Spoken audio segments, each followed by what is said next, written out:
उनके कौशल और आने वाले समय के अंदर ये एशियाड में, ओलंपिक में अपने पदक जीत के लेके आए, ये उनके भविष्य का सवाल किया है।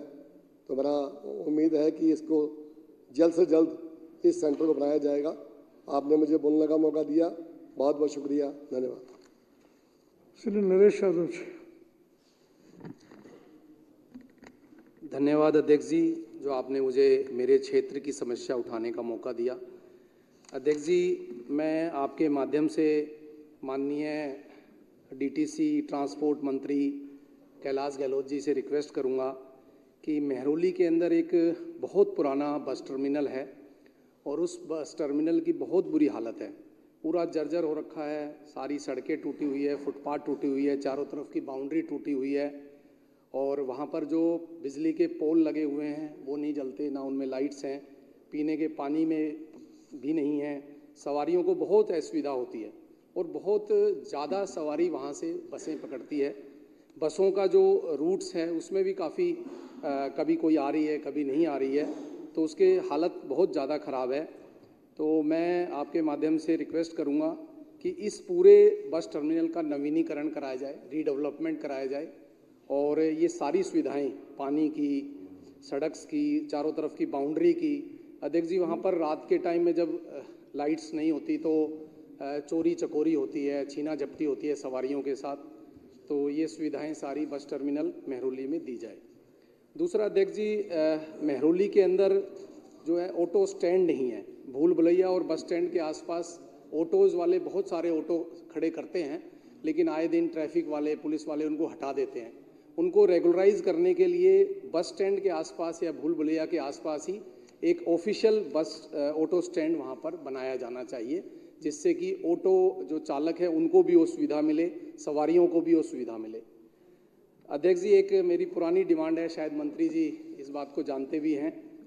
रजोकरी एक बहुत ही ऐतिहासिक गांव है। रजोकरी में आज के दिन हम लोग ट्रांसपोर्ट में बहुत अच्छा काम कर रहे हैं मंत्री जी। बहुत सारी 1500 से ज़्यादा इलेक्ट्रिक बसेस ले आए हैं और दिल्ली में भी आज हमारा जो बेड़ा है वो सबसे ज़्यादा है, सभी जितने भी हमारे स्टेट्स हैं उनसे ज़्यादा है, लेकिन वहाँ पर एक भी कोई डीटीसी की बस नहीं जाती। अध्यक्ष जी, जब हम छोटे छोटे थे, मेरा गाँव कापासेड़ा है, तो कापासेड़ा की जो बस थी वो रजोकरी होते हुए धोलाकुआ या इधर कैंट की तरफ निकलती थी। जैसे 712 थी, 714 थी, 706, 790 थी। लेकिन आज पिछले 9 साल से मैं विधायक हूँ, मैं कई बार मंत्री जी से रिक्वेस्ट कर चुका हूँ और मेरे बड़े अच्छे दोस्त भी हैं, पड़ोसी भी हैं, वसंत कुंज में ही रहते हैं, लेकिन पता नहीं मंत्री जी का ध्यान हमारी रजोकरी गाँव पे नहीं जा रहा। और मैं ये नहीं कह रहा हूँ कि ये जानबूझ के ऐसा कर रहे होंगे। वहाँ थोड़ी सी एक असुविधा है जो मंत्री जी को भी पता है कि जो बड़ी बस है वो वहाँ अंदर जाने में थोड़ी दिक्कत है। तो किसी भी तरह से चाहे तो थोड़ी छोटी बस लगाई जाए या ये रूट्स चलाए जाए, क्योंकि जब आबादी 10,000 थी तब तो बसें जाती थी, आज आबादी लगभग 75 से 1 लाख है, आज बसेज नहीं जाती। तो सर, मैं आपके माध्यम से यही कहना चाहता हूँ, क्योंकि रजोकरी गाँव वाले ये जो यहाँ पे मैंने पहले भी उठाया अध्यक्ष जी, ये बातें करते हैं जब भी मैं जाता हूँ कि आप 9 साल में बसेस नहीं चला पाए। जब हम बसेस की या ट्रांसपोर्ट की बात करते हैं दिल्ली में, क्योंकि गांव के लोग हैं अध्यक्ष जी, गांव के लोग तो बिल्कुल ठेठ बोलते हैं एकदम से कि भैया बस ही नहीं चली तो तुम काम क्या करोगे। हालांकि रजोकरी में बहुत काम किए हैं, बहुत सारे ट्यूबवेल लगाए हैं, बहुत सारा पानी का एक बड़ा यूजीआर बनने लग रहा है। चलिए हो गया। धन्यवाद अध्यक्ष जी, आपने जो मुझे मेरे क्षेत्र की समस्या उठाने का मौका दिया और मैं उम्मीद करता हूँ कि मंत्री जी इस पर गौर करेंगे। शुक्रिया। मैंने मंत्री जी उत्तर दे रहे हैं, मित्रता का पता लग रहा है, मित्रता गहरी। तो अध्यक्ष जी, आपकी अनुमति हो तो मैं, हाँ बिल्कुल, क्योंकि उनके मन में, विधायक जी के मन में कहीं है कि उनकी बातों पे गौर नहीं किया जा रहा है। ऐसा नहीं है। जहाँ तक बात 3 इश्यूज उन्होंने उठाए, एक टर्मिनल का, दूसरा ऑटो स्टैंड का और तीसरा बसों का, रजोकरी गांव के बारे में। मेहरौली टर्मिनल दिल्ली में जितने भी बिजी टर्मिनल्स हैं उसको बाकायदा बहुत अच्छे तरीके से उनका सारा रीडेवलपमेंट का प्लान पूरा हो चुका है। मैं सदन को ये भी बताना चाहूँगा कि 2 टर्मिनल पे ऑलरेडी टेंडर फाइनल हो चुके हैं, आज़ादपुर और नजफगढ़। मेहरौली टर्मिनल पे सारा काम करने के बाद एएसआई ने ऑब्जेक्शन लिया कि चूँकि यहाँ मोनूमेंट्स हैं तो इसलिए हम वहाँ पर काम करने की परमिशन नहीं दे सकते। उसकी वजह से कोई भी वहाँ डेवलपमेंट वर्क ट्रांसपोर्ट डिपार्टमेंट नहीं कर पा रहे। सिमिलरली नरेला का सारा काम करने के बाद पता चला कि उसकी जो लैंड है वो उस पॉन्ड और जोड़ का इशू है उसमें, तो रेवेन्यू डिपार्टमेंट ने परमिशन नहीं दिया। तो ऐसा विधायक जी को बिल्कुल नहीं लगना चाहिए। मैं खुद पर्सनली जाके पूरे टर्मिनल का इंस्पेक्शन करके आया डिपार्टमेंट के अधिकारियों के साथ, लेकिन उस कारण से चूंकि एएसए परमिशन नहीं दे रहा है, हालांकि पिछली बार काम जो हुआ वो कैसे हुआ उसका तो मैं कुछ नहीं कहूँगा, लेकिन उसका बहुत बढ़िया प्लान हमने बना के किया था, लेकिन वो उस कारण से नहीं दे रहे। जहाँ तक उन्होंने कहा ऑटो स्टैंड के बारे में, उसको दोबारा एग्जामिन करा के जो भी उस पर उचित कार्रवाई करने की ज़रूरत पड़ेगी वो करेंगे।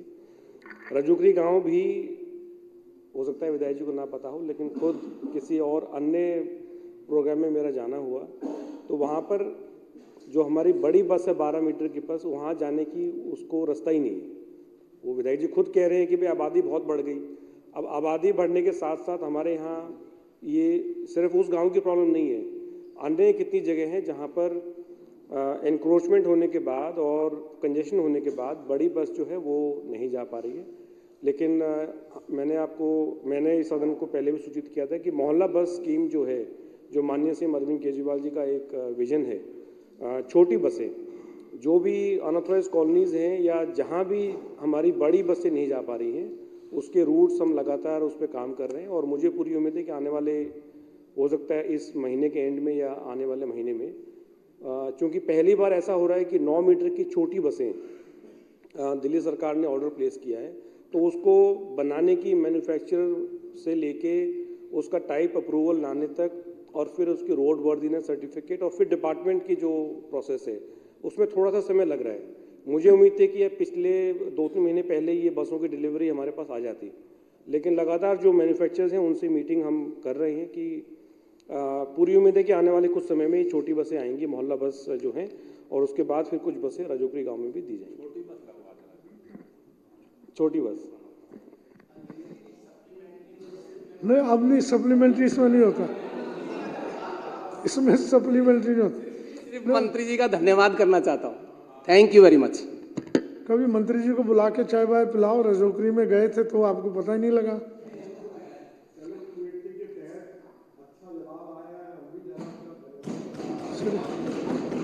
सुरेंद्र कुमार जी।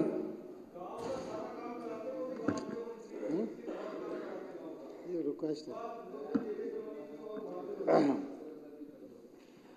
माननीय अध्यक्ष जी, आपने 280 एक महत्वपूर्ण विषय पर आपने सहयोग देने का काम का आपका आदेश के अनुसार।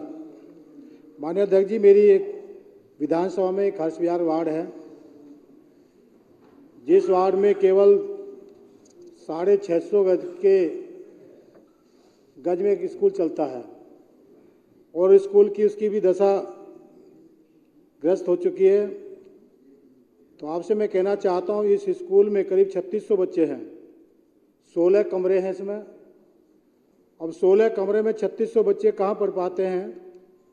जब बच्चे रेगुलर आना शुरू हो जाते हैं तो तीसरे दिन बच्चों को आने का मौका मिलता है। और मेरी विधानसभा में एक करीब 1200 गज जगह है, जिसको 3 साल पहले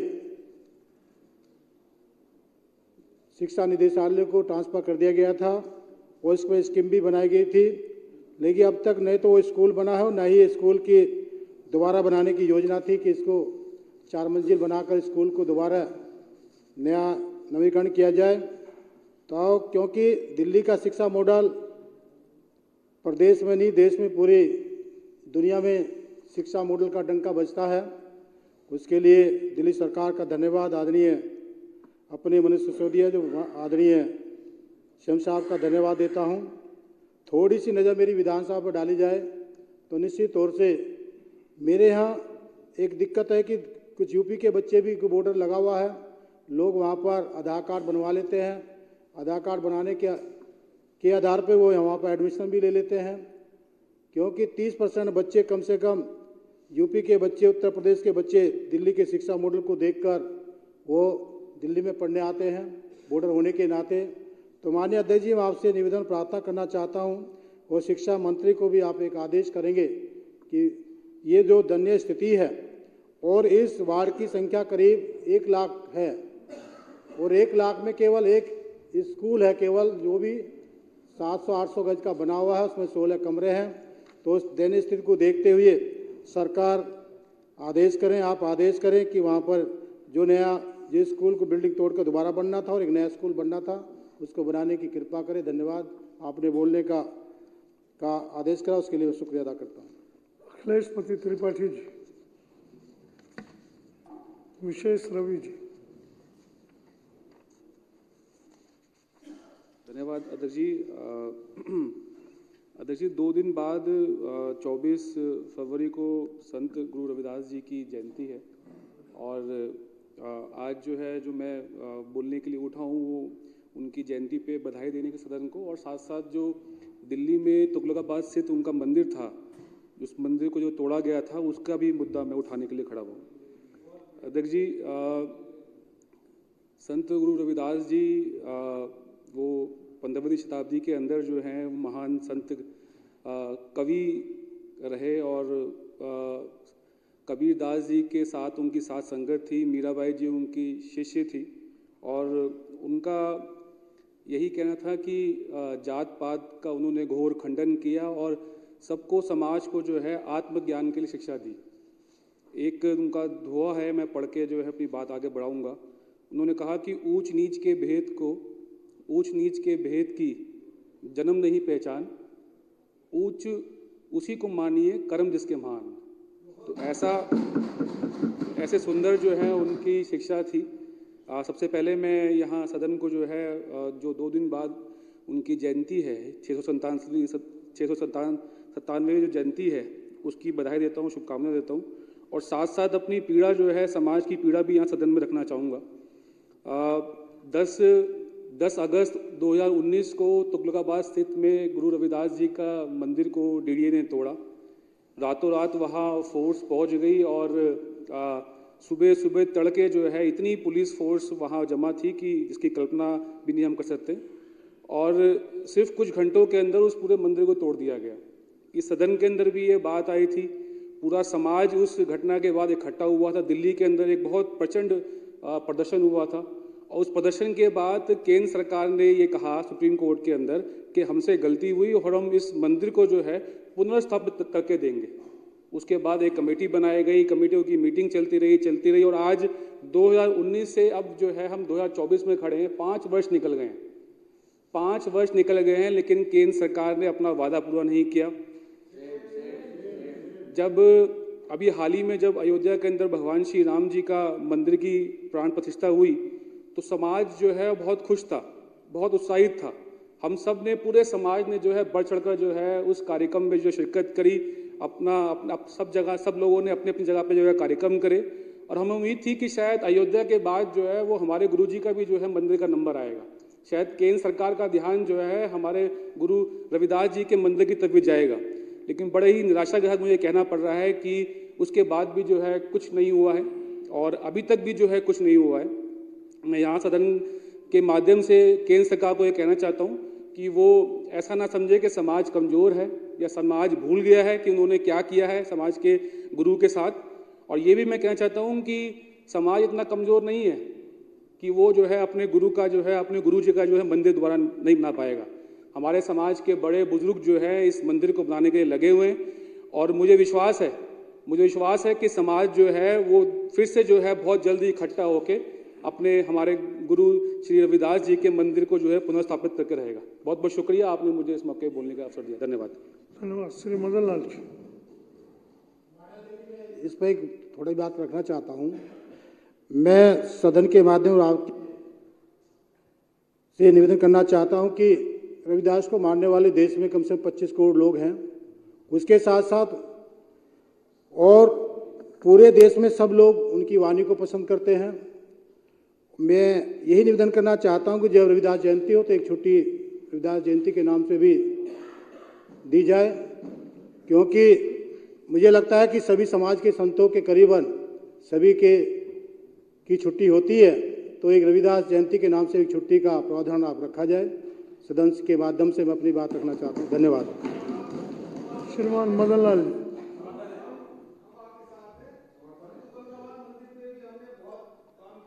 भाई अजय जी, आपने ना तो इजाजत नहीं, एक सेकेंड, ना तो आप बोलने की इजाजत लेते हैं। ये सदन है, कोई सब्जी मंडी तो नहीं है। या तो इजाजत लो। बाहर बता देना यार, बाहर बता देना भाई। एक मिनट अध्यक्ष जी, हाथ जोड़ के परमिशन मांग रहा हूँ। बोलिए। अध्यक्ष जी देखिए, जब तुगलकाबाद मंदिर का, गुरु रविदास जी का मंदिर तोड़ा गया, उसके पीछे एक बहुत बड़ी साजिश थी और उस साजिश में यह खुलासा हुआ कि उसके पीछे बीजेपी की साजिश के तहत ये मंदिर तोड़ा गया। उस पे पूरे देश का दलित समाज, सिर्फ रविदासी भाईचारा नहीं, पूरा देश का दलित समाज और हम लोगों ने, मैंने तो विधानसभा में इसके रोष में अपने कपड़े तक फाड़ लिए और पूरा बहुत बड़ा मूवमेंट चला, क्योंकि ये हमारी दलितों की आस्था का विषय था। और उस समय केंद्र सरकार ने वादा किया था कि तुगलकाबाद मंदिर को बनाएंगे, एक कमेटी भी बनाई, उसमें बहुत सारे बीजेपी के सांसद भी थे, लेकिन किसी ने कोई काम नहीं किया। और अरविंद केजरीवाल जी ने इसी सदन के सामने कहा था कि उस मंदिर की जमीन आप रविदासियों को दे दीजिए, उस मंदिर के लिए दे दीजिए, हम अपनी तरफ से उसकी 10 गुना जमीन देंगे। लेकिन उन्होंने 1 इंच भी जमीन नहीं दी और मंदिर वैसे ही पड़ा है। पूरा दलित समाज बहुत आहत है कि आप ऐसे हमारे मंदिरों को तोड़ रहे हैं। और अभी कल परसों हमारे भाई सोमनाथ जी ने बताया कि एक और दलित मंदिर तोड़ा गया, भगवान वाल्मीकि जी का। तो इस देश के अंदर जो दलितों को कुचलने का प्रयास बीजेपी कर रही है वो बहुत ही निंदनीय है, बहुत ही शर्मनाक है और हम दुखी हैं। कुलदीप जी नहीं, प्लीज। और ये 280 है, मैं इस पे चर्चा हमारे संतों को, बैठिए। हमारे संतों के लिए जो ये कर रहे हैं, हमारे हो गया, आप कर रहे हैं, वो गलत है। बैठिए। आपने मुझे बोलने का मौका दिया, धन्यवाद। कोई कुलदीप जी, मैं अलाउ नहीं, प्लीज। हम आदरणीय अध्यक्ष महोदय, आप लेट आए हैं राजेश जी, बहुत नहीं 2 मिनट रुकिए। आदरणीय अध्यक्ष महोदय, इस मंदिर की नींव क्योंकि मेरे गांव की जमीन पर स्थित है, इस मंदिर की नींव देश के भूतपूर्व प्रधानमंत्री परम श्रद्धेय बाबू जगजीवन राम जी ने 1959 में रखी। अरे भाई अजय, उनको बोल लेने दो अजय दत्त जी, क्या दिक्कत नहीं, क्या मतलब है? अरे भाई, चलिए, मैं वो बाबू जगजीवन राम जी का नाम ले रहे हैं। अगर मैं बाबू जगजीवन राम जी का नाम ले रहे हैं, सुन लो पहले ध्यान से। देखिए, बाबूजी ने मंदिर 500 साल से है, उसको जो रेनोवेट किया वो बाबूजी के करकमलों द्वारा हुआ। मैं देखिए, आप अपनी बात कहने के लिए स्वतंत्र हैं, वो आप मेरे साथ चलिए, मैं आपको, अभी वहां पत्थर लगा हुआ है। नहीं अध्यक्ष जी, देखिए, हाउस के सामने हम सभी को सच्चाई बोलनी चाहिए। कांग्रेस के शासन में, जब केंद्र में कांग्रेस की सरकार थी, इस मंदिर की जमीन को फॉरेस्ट लैंड डिक्लेयर कर दिया गया। मामला सुप्रीम कोर्ट में गया, पहले हाई कोर्ट में गया। बाबू रतन सिंह जी जो इस कमेटी के अध्यक्ष थे, किन्हीं कारणों से हाई कोर्ट में ठीक से पक्ष रखा नहीं गया, सुप्रीम कोर्ट में गया और सुप्रीम कोर्ट की डायरेक्शन पर मंदिर को वहां से हटाया गया। आदरणीय अध्यक्ष जी, उसके बाद धरना हुआ, प्रदर्शन हुआ और केंद्र सरकार ने मंदिर के लिए, मैं सोमनाथ जी, मैं ऐसे नहीं, न ये सदन की अगर इसमें चर्चा करवानी है तो समय आप नोटिस दीजिए, मैं चर्चा करवा दूंगा। मंदिर के चर्चा करवा लीजिए इस पे। ये कोई तरीका नहीं है, सदन ऐसे नहीं चलेगा। नहीं, सदन ऐसे नहीं चल सकता। केंद्र सरकार ने सुप्रीम कोर्ट से अनुमति लेकर मंदिर के बनाने के लिए जमीन उपलब्ध करा दी है, वहां शानदार मंदिर बनना चाहिए, मैं इसका समर्थन करता हूं। चलिए, श्री मदन लाल जी, विषय खत्म हो, बैठिए। श्री मदन लाल। धन्यवाद अध्यक्ष महोदय। मंदिर बनने की बात थी, बीजेपी ने भी मान लिया बनना चाहिए। तो हम इनसे निवेदन कर रहे हैं जितनी जल्दी बन जाए उतना जल्दी अच्छा। अध्यक्ष महोदय, भाई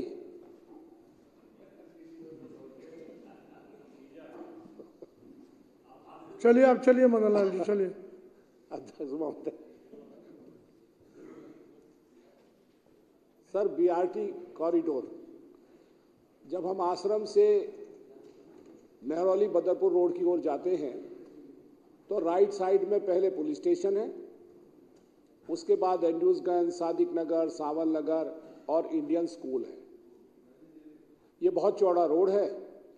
पहले बहुत ज़्यादा कंजेशन होती थी, बीआरटी कॉरिडोर बना, बीचों बीच में दीवार ऊंची कर दी गई, तो एंड्रूसगंज, सादिक नगर और सावन नगर की तरफ रहने वाले जितने लोग हैं उनको अगर दूसरी तरफ का रोड पार करना हो तो या तो उन्हें डिफेंस कॉलोनी के रिंग रोड तक आना पड़ेगा या उनको फिर बहुत दूर आगे, तो ये पूरा का पूरा स्ट्रेच लगभग 1 किलोमीटर का है। वहाँ स्कूल भी है, सरकारी अधिकारियों के मकान हैं, प्राइवेट कॉलोनी है सावन नगर। लाखों की संख्या में लोग एक दूसरी तरफ रोड को पार करते हैं। हमारी बहुत लंबे समय से मांग है कि वहाँ एक फुटओवर ब्रिज बनाया जाए। फुटओवर ब्रिज की मांग को लेकर हमने कई बार अधिकारियों से बातचीत की और इसी संदर्भ में कई बार बात करने के बाद अध्यक्ष महोदय 15/6/2022 को एक चिट्ठी लिखी, अधिकारियों से मिले, फिर 1 फरवरी 2023 को एक चिट्ठी लिख के उनसे मुलाकात की, सर्वे कराया और लगातार प्रयत्नशील रहे कि किसी तरह वहाँ एक फुटओवर ब्रिज बन जाए जिससे लोगों को एक दूसरी तरफ, खासकर बच्चों को, क्योंकि सावन नगर, सादिक नगर और एंड्रूसगंज की तरफ रहने वाले हजारों बच्चे सड़क के दूसरी ओर के सरकारी स्कूलों में पढ़ते हैं, जो सरकारी स्कूल भी हैं, प्राइवेट स्कूल भी हैं, सेंट्रल स्कूल भी है, पर बच्चों को सबसे ज़्यादा मुसीबत का सामना करना पड़ता है कि उन्हें हमेशा डर लगा रहता है। मैं कल माननीय पीडब्ल्यूडी मिनिस्टर आतिशी जी से भी मिला हूं, मैं उनका धन्यवाद भी करता हूं कि कल उन्होंने बड़े धैर्यपूर्व न केवल मेरी बात सुनी बल्कि मुझे आश्वस्त भी किया कि वो भी इसकी ज़रूरत समझती हैं, क्योंकि दिल्ली की रहती हैं, दिल्ली में आती जाती हैं, उनको पता है पूरे दिल्ली की और ख़ासकर इस एरिया की, और उन्होंने ये माना भी कि हाँ यहाँ बहुत ज़्यादा ज़रूरत है। बहुत ज़्यादा लोग यहाँ उस कॉरिडोर की बनावट की वजह से बहुत ज़्यादा परेशान है, क्योंकि एक दूसरी तरफ का रोड पार कर नहीं पा रहे हैं। तो मैं माननीय मंत्री जी का धन्यवाद करते हुए कि उन्होंने मुझे आश्वस्त किया है कि वो अफसरों से बात करके मीटिंग बुला के इस बारे में आवश्यक कार्रवाई कर इंश्योर करेंगी कि ऐसी जगह एक पुल जरूर बनना चाहिए। तो मुझे बहुत ज़्यादा इसके लिए चिंता भी थी, इसलिए मैं आपका धन्यवाद करता हूं कि आपने मुझे इस पर बोलने का मौका दिया, और मंत्री जी का और मुख्यमंत्री जी का धन्यवाद करता हूं कि उनके मंत्री दिल्ली के लोगों की भलाई के लिए कार्यरत हैं, हमेशा कंसर्न रहते हैं, और जब भी कभी कोई ऐसी बात बताई जाती है तो उसके लिए वो तत्परता से काम करने को तैयार हो जाते हैं। मैं आपका धन्यवाद करता हूं और आतिशी जी का भी एक बार फिर से धन्यवाद करता हूं कि उन्होंने इसको सहानुभूतिपूर्वक यहाँ फुटओवर ब्रिज बनवाने की बात प्रिंसिपली मान ली है। अधिकारियों से बात करेंगे, मुझे उम्मीद है पुल वहाँ जरूर बनेगा। धन्यवाद। श्री राजेश गुप्ता जी। धन्यवाद अध्यक्ष जी। अध्यक्ष जी, मैं आपके माध्यम से माननीय मुख्यमंत्री अरविंद केजरीवाल जी का और मंत्री गोपाल राय जी का बहुत बहुत धन्यवाद करता हूं, क्योंकि जो मेरी विधानसभा है वजीरपुर, वो जानी जाती है वजीरपुर गांव के नाम से। पिछले 9 साल से मैं ही वहां पर विधायक हूं, और उससे 1-2 साल पहले से मैं उस विधानसभा को देखता रहा हूं आम आदमी पार्टी की तरफ से। मुझे नहीं लगता वहां पर किसी ने 2 गलियां बनाने की भी कोशिश करी, लेकिन गोपाल राय जी का बहुत बहुत बहुत बहुत धन्यवाद, जो उन्होंने एक ही बार में पूरे वजीरपुर गांव की सारी गलियों को बनाने का फंड पास करा। दिल्ली देहात की बात सभी करते हैं, लेकिन शायद ही दिल्ली के अंदर कोई ऐसी विधानसभा हो जहां पर कोई गांव ना हो, चाहे आप उसे एक अर्बन विलेज कह सकते हैं। लेकिन जैसे मेरे भाई दुर्गेश पाठक जी बैठे हैं, उनके साथ चुनाव प्रचार में वहाँ था, तो राजेंद्र नगर तो बहुत ही पॉश कॉलोनी मानी जाती है भी, लेकिन उसी के अंदर 3-3 गांव भी है। तो शायद ही दिल्ली के अंदर कोई ऐसी विधानसभा, और मुझे लगता है कि आम आदमी पार्टी ने, माननीय मुख्यमंत्री अरविंद केजरीवाल जी ने बहुत ज़्यादा फोकस इस बात पे करा है कि कोई ना बचे। तो कच्ची कॉलोनियों पे भी ध्यान था, शहरी इलाकों पे भी ध्यान था, और गाँव पे जो उन्होंने ध्यान दिया है, मैं उसका जितना धन्यवाद करूँ वो कम है। आदरणीय अध्यक्ष जी, मैं इसके साथ में जो आगे बात जोड़ना चाहता हूँ कि फंड की कोई कभी रही नहीं है। दिल्ली सरकार ने बहुत सारा बजट दिया है, अभी भी आप देखिएगा, इस बार भी बजट बढ़ के ही आएगा। लेकिन जिनको हम पैसा देते हैं, क्योंकि मैं एक अर्बन विधानसभा ज़्यादातर है मेरे इलाके में, तो हमारा ज़्यादातर पैसा एमसीडी में जाता है। अभी नई हमारी इसमें सरकार बनी है, पहले तो भाजपा की थी, और लोगों ने क्यों हराया, इसीलिए हमारी सरकार बनाई कि उन्होंने तो कुछ करा नहीं। एक बहुत बड़ी दिक्कत है कि अध्यक्ष जी, जब हम पैसा एस्टिमेट बनवाते हैं और वहां से जब हम फाइनल आखिरी जो उनको पेमेंट हो जाती है, उसके बीच में कोई खास समन्वय नहीं है। आप एक व्यापारी वर्ग से आते हैं, आप इस बात को समझ सकते हैं कि कोई अगर हमें काम दे, कोई किसी चीज की पेमेंट करे, हम उसका कितना सम्मान करते हैं, कितनी इज्जत देते हैं। लेकिन एक विधायक जो फंड दे रहा है, एमएलए फंड से दे रहा है, मुख्यमंत्री सड़क योजना से दे रहा है, उसके साथ में जो एजेंसीज है ऐसा व्यवहार करती हैं, ढंग से बात नहीं होती, एस्टिमेट बनाने में टाइम लगा देंगे, बनेगा तो कोई ऑब्जेक्शन यूडी से लग जाएगा। एक समन्वय की बात है, सरकार की तरफ से कोई कमी नहीं है इसमें, लेकिन समन्वय बैठाने के लिए कोई ना कोई व्यवस्था होना चाहिए। तो मैं आपको एक बात और कहना चाहता हूं, क्योंकि यहाँ पे 3-3 आपके बाद में फाइनेंशियल कमिटीज हैं, एक एस्टिमेट कमेटी भी है जिसको मैं ही चेयर कर रहा हूँ काफी टाइम से। आपकी तरफ से ये जाए, क्योंकि हम बार मीटिंग बुलाएंगे तो हम बार आपको कहेंगे, तो उनकी तरफ से ये हो कि उसका एक टाइम तरीके से वो काम हो कि कितने दिन में वो एस्टिमेट बनाएंगे, कितने दिन में वो काम होगा, और ये सारी की सारी चीजें निकल के आए कि जो पैसा देता है, जो उनसे काम करवा रहा है, हम जनता के लिए करा रहे हैं, तो उसका सम्मान जरूर करा जाए। जनता का पैसा है, उसका सम्मान जरूर होना चाहिए। आपका बहुत बहुत धन्यवाद। भावना गौड़ जी अनुपस्थित, श्री जय भगवान जी अनुपस्थित, जय भगवान जी नहीं है, चन्नैल सिंह जी अनुपस्थित, श्री राजेंद्र पाल गौतम जी। बहुत बहुत धन्यवाद माननीय अध्यक्ष जी। लिस्ट में नए होते हुए भी आपने जो बाकी लोग रह गए उनको भी मौका दे रहे हैं। मैं आपका ध्यान, या ये कहूं कि आपके माध्यम से दिल्ली के उपराज्यपाल महोदय का ध्यान ना केवल अपनी विधानसभा की तरफ ले जाना चाहता हूं, क्योंकि ये जो मुद्दा मैं उठाने वाला हूं, ये मुद्दा केवल मेरी विधानसभा का नहीं है। मैं पूरे दिल्ली के अंदर सब जगह जाता हूं और सब जगह लगभग इस तरह की स्थिति बनती जा रही है। एक समय था हम लोग पंजाब के बारे में चर्चा किए करते थे कि पूरे पंजाब के अंदर नशे का व्यापार बढ़ता जा रहा है, युवाओं की जिंदगी बर्बाद हो रही है। आज वहां हमारी सरकार बनी तो लगातार नशे पर नकेल कसी जा रही है और नशे का कारोबार खत्म हुआ है, लोग जेलों में गए हैं। अनफॉर्चुनेटली दिल्ली के अंदर जितने भी रीसेटलमेंट कॉलोनी है, उन सब जगह पर अवैध रूप से चरस, गांजा, स्मैक, हीरोइन आदि आदि तमाम तरह के नशे खुलेआम बिक रहे हैं। और ये मुद्दा पहले भी सदन में मैंने उठा चुका हूं, और उठाने के साथ साथ मैंने पुलिस कमिश्नर को भी चिट्ठी लिखी, दिल्ली के उपराज्यपाल महोदय को भी चिट्ठी लिखी, अनिल बैजल साहब से टाइम लिया, उनसे पर्सनली जाके मिला। इससे ज्यादा दुख की बात नहीं हो सकती। किन किन घरों में नशा बिक रहा है उनके एड्रेस तक मैंने डीसीपी महोदय को, दो डीसीपी का एरिया लगता है, उनको एड्रेस तक अवेलेबल कराए। अनफॉर्चुनेटली 1 हफ्ते 10 दिन तक वहां कुछ कार्रवाई नजर आई, लेकिन आज स्थिति इतनी ज्यादा बदतर हो गई है, इतनी ज्यादा बदतर हो गई है कि युवा बर्बाद हो रहे हैं और कम से कम 50 जवान लड़कों की अब तक डेथ हो चुकी है नशे की वजह से, केवल मेरी विधानसभा में। अगर पूरे दिल्ली की देखेंगे तो हजारों जवान बच्चे नशे की वजह से मर चुके हैं। और पुलिस, मैं दुख के साथ कहना चाहता हूं, पुलिस उन घरों में जाती है जहां नशा बिकता है, नशा बंद नहीं करवा रही, बल्कि यहां तक देखने में आया एक बंदे ने मुझे आके बताया जी हम क्या करें, हमने आपके जब आपने मुद्दा उठाया पुलिस में लिखा, हमने बंद कर दिया था काम, लेकिन पुलिस हमें अब कह रही है तुम्हें जेल में डालेंगे, नहीं तो काम करो। इससे ज्यादा शर्मनाक बात क्या होगी? मतलब वो पुलिस के अधिकारी ये भूल गए कल को उनके खुद के बच्चे अगर इस नशे के शिकार हो गए तो वो जिंदे रहेंगे मरेंगे, उनके बच्चों का भविष्य का क्या होगा? ऐसी चीज कम से कम जिससे युवाओं की जिंदगी बर्बाद होती हो, ऐसे मामलों में भी वो रिश्वत में लगे हैं, बस किसी तरह उनके घर में रिश्वत आती रहे।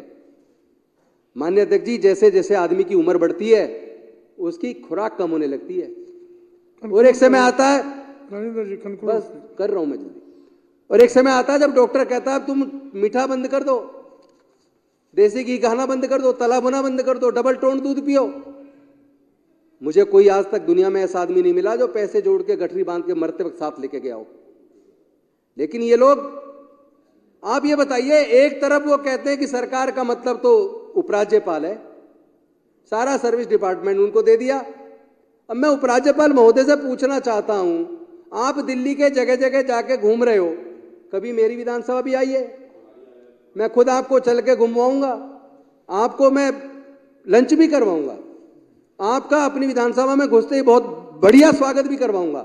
लेकिन आप मेरी विधानसभा आए, मेरी विधानसभा की भी यही स्थिति है और दिल्ली के अलग अलग जगह की यही स्थिति है, जगह जगह अवैध कब्जे हो रहे हैं।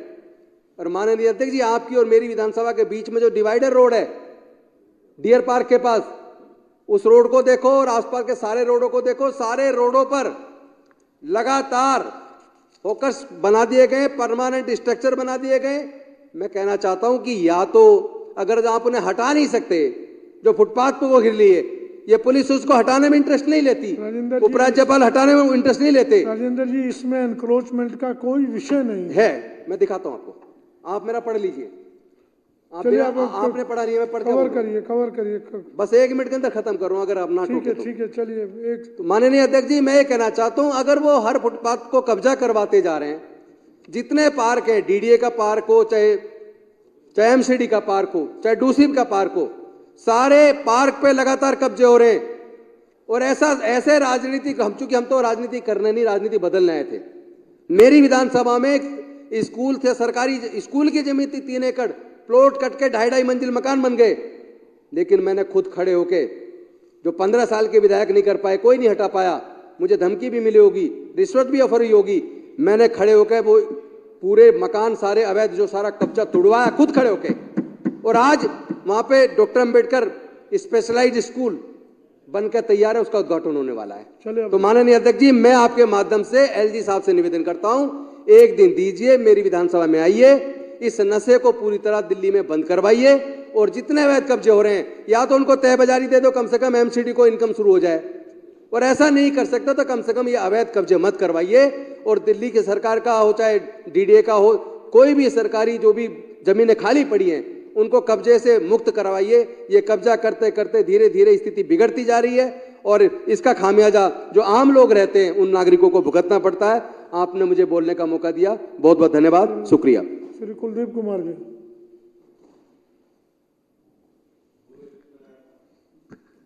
धन्यवाद अध्यक्ष जी। मैं आपका ध्यान अपनी विधानसभा क्षेत्र कोंडली की तरफ दिलाना चाहता हूं।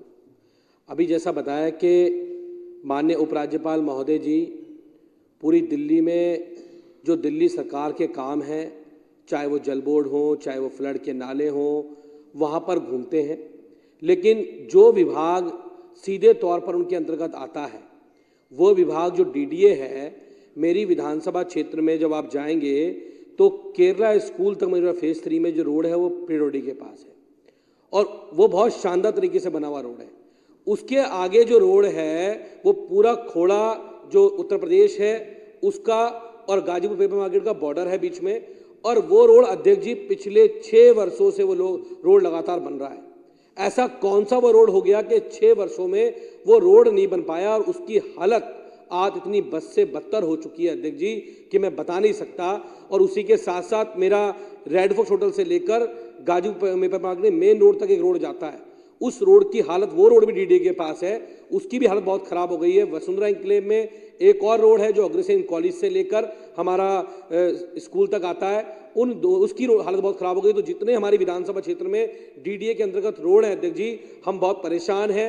लगातार डीडीए के अधिकारियों से हम कई बार शिकायत कर चुके हैं, मीटिंग कर चुके हैं, डीडीए के वीसी से मिल चुके हैं, लेकिन एक छोटे छोटे रोडों की हालत इतनी खराब है कि आज विधानसभा में कोई घुसता है तो उसकी वजह से जो हमारे अंदर के रोड जो माननीय मुख्यमंत्री जी ने बनवाए हैं सड़क योजना के तहत, उन रोडों को भी हम उसकी वजह से पूरी विधानसभा की इमेज खराब होती है, लोगों को चलने में बहुत दिक्कत होती है, परेशानी होती है। अगर वो रोड आप देखेंगे जो खोड़ा वाला है, वहां से तो निकलने में इतने कीचड़ में घुस के लोग आज की डेट में भी निकल रहे हैं और वहां के लोग उसको उठा के डालते हैं कि विधायक जी ये क्या हो रहा है। लेकिन लोगों को मैं आपके माध्यम से कहना चाहता हूं कि उपराज्यपाल महोदय से विनती करना चाहता हूं कि आप डीडीए के अधिकारियों को तुरंत प्रभाव में अध्यक्ष जी यहां से आदेश भेजें कि वो उन सड़कों को ठीक करें, उनकी मरम्मत करें और उसको बनाने का काम करें। धन्यवाद। श्री महेंद्र गोयल जी अनुपस्थित, श्री प्रकाश जारवाल जी। अध्यक्ष जी धन्यवाद, आपने मुझे 280 में देवली विधानसभा की बात रखने का मौका दिया। अध्यक्ष जी, देवली विधानसभा में संगम विहार एक एरिया है जो एशिया का सबसे बड़ा अनऑथराइज कॉलोनी है। यहाँ लगभग 10 से 15 लाख लोग रहते हैं और आप ये समझिए कि 3 रोड इस एरिया को कवर करते हैं, बांध रोड, तिगड़ी रोड, देवली रोड। और यहाँ से बच्चों को निकलने के लिए बाहर या कॉलेज जो बच्चे जाते हैं, स्कूल जाते हैं या जो लोग काम पे जाते हैं दिल्ली की अलग अलग जगहों से, इन संगम विहार से निकलने के लिए बड़ी मेहनत करनी पड़ती है। अध्यक्ष जी, अगर कोई इमरजेंसी सर्विसेज हो, किसी को कोई तकलीफ हो जाए तो भी निकलने के लिए बड़ी मशक्क़त करनी पड़ती है, 2-2 घंटे लग जाते हैं। इतना वहाँ पर कंजेशन है, इतनी भीड़ है और रास्ते क्लियर नहीं है। अध्यक्ष जी, डीडीए मास्टर प्लान 2021 में इस रोड को अर्बन एक्सटेंशन रोड से मिलाने का प्रस्ताव था और इसका सर्वे भी 2021 में डीडीए के जो वाइस चेयरमैन, उनकी पूरी टीम, भाजपा से जो सदस्य डीडीए के थे वो, हमारे सदस्य सोमनाथ भारती जी भी आकर देख कर गए कि लोगों को किस तरह से मशक्क़त करनी पड़ती है। और ये रोड 3 कॉन्स्टिट्यूंसी को जोड़ता है, देवली को भी, संगम विहार विधानसभा के लोगों को भी, अंबेडकर नगर विधानसभा के लोग भी यहाँ से सैनिक फॉर्म के थ्रू निकलते हैं।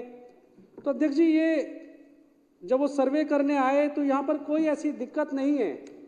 इस रोड को बस क्लियर करके आगे निकालना है और ये NH8 से NH2 पे मिलना है, शूटिंग रेंज से देवली, संगम विहार विधानसभा, महरौली होते हुए निकलना है। और ये प्रस्ताव में भी डीडीए में पास हुआ। अब डीडीए मास्टर प्लान 2021 में थोड़े से चेंज करने के बाद ये डीडीए मास्टर प्लान 2041 हो गया, मगर ये प्लान कभी पास होने के बाद भी जमीन पे लागू नहीं हो रहा। तो अध्यक्ष जी, मैं सदन के माध्यम से, आपके माध्यम से एलजी साहब तक ये बात पहुंचाना चाहता हूं। हमारे विपक्ष के नेता भी यहाँ पर हैं, इनके कई सदस्य भी हैं, डीडीए में इनके चेयरमैन भी हैं। तो अध्यक्ष जी, ये रोड जल्द से जल्द बनाया जाए, बांध रोड का एक्सटेंशन किया जाए और जो लाखों लोगों को परेशानी हो रही है वो परेशानी से निजात मिले। बस मैं आपका ध्यान इसी समस्या पे दिलाना चाहता था। बहुत बहुत धन्यवाद अध्यक्ष जी, आपने मुझे 280 में बोलने का मौका दिया। माननीय सदस्यगण, अब उपराज्यपाल महोदय के अभिभाषण पर चर्चा।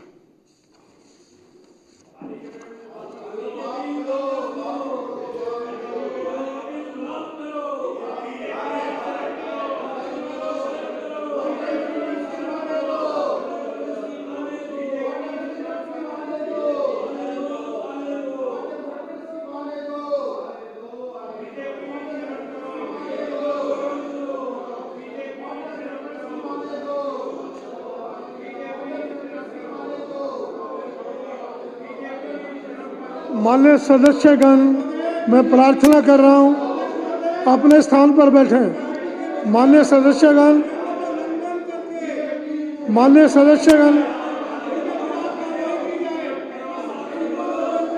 ऋषि जी इधर रहिए प्लीज। पुरोहित जी, ये मुझसे बात करिए, आप उधर बात मत करिए।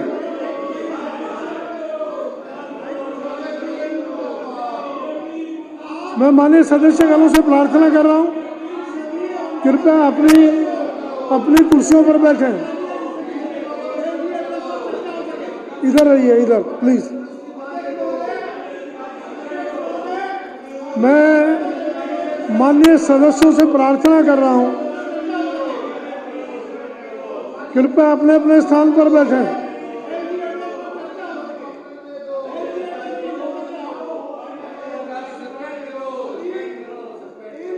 सदन 12:45 तक सस्पेंड किया जाता है। सदन की कार्रवाई 12:45 पे आरंभ होगी।